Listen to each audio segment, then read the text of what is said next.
Hello, welcome to Biot Anime. Hello everyone, in this video we'll be discussing about T-cell maturation, activate and differentiation. The migration of progenitor T-cells from the early sites of hematopoiesis to the thymus takes place at 8th or 9th week of gestation in humans. T-cell maturation involves the rearrangement of the germline TCR genes and expression of various membrane markers. In thymus, the developing T-cells are termed as thymocytes. These thymocytes proliferate and differentiate along developmental pathways that produce functionally distinct mature T-cells. T-cells development initiates in the thymus. When T-cells precursor arrive at thymus, they don't express any surface markers of T-cell. After arriving in the thymus, T-cell precursors enter the cortex and slowly proliferate.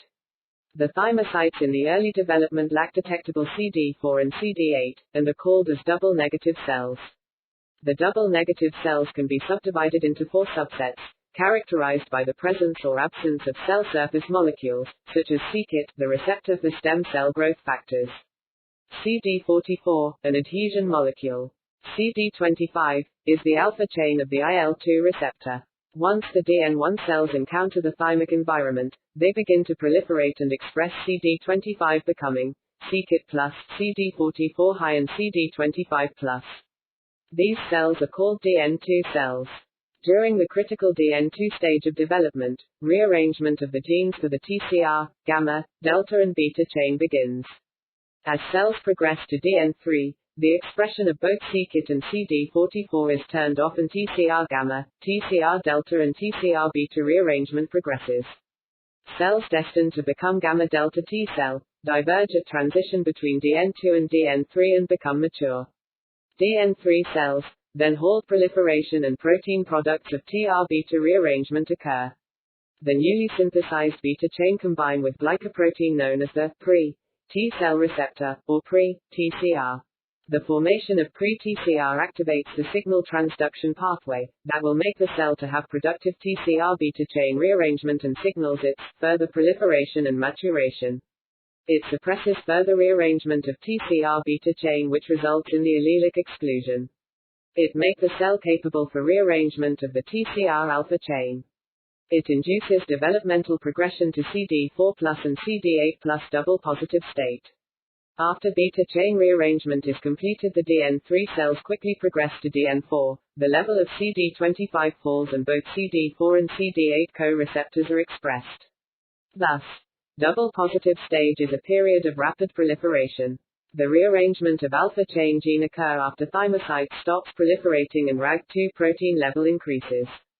Double positive thymocytes that express alpha-beta TCR CD3 complex and survive thymic selection develop into immature single positive CD4+ or CD8+ thymocytes.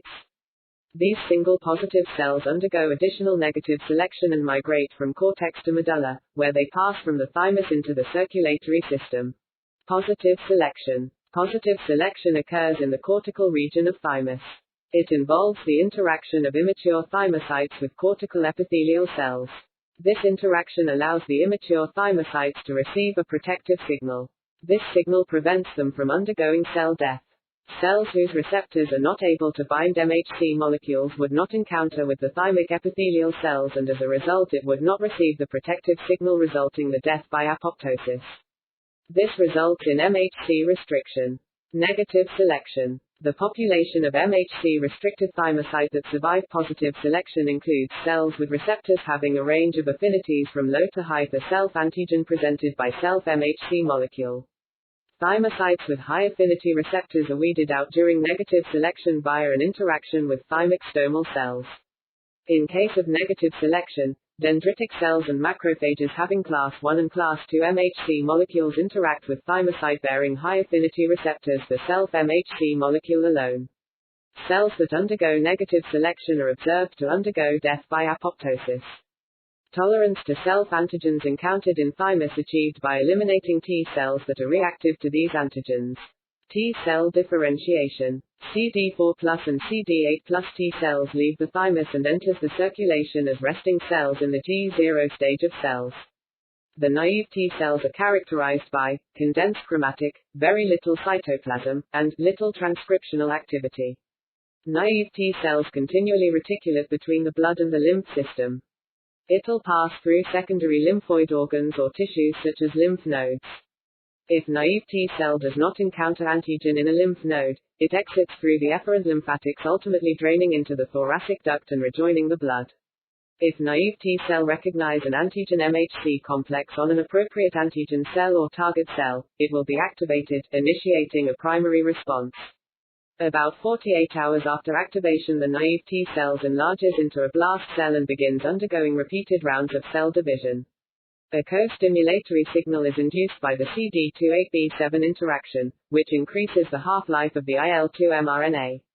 These signals trigger entry of T cell into the G1 phase of the cell cycle and at the same time, induce transcription of the gene for IL-2 and alpha chain of the high-affinity IL-2 receptor CD25. Thank you for watching the video.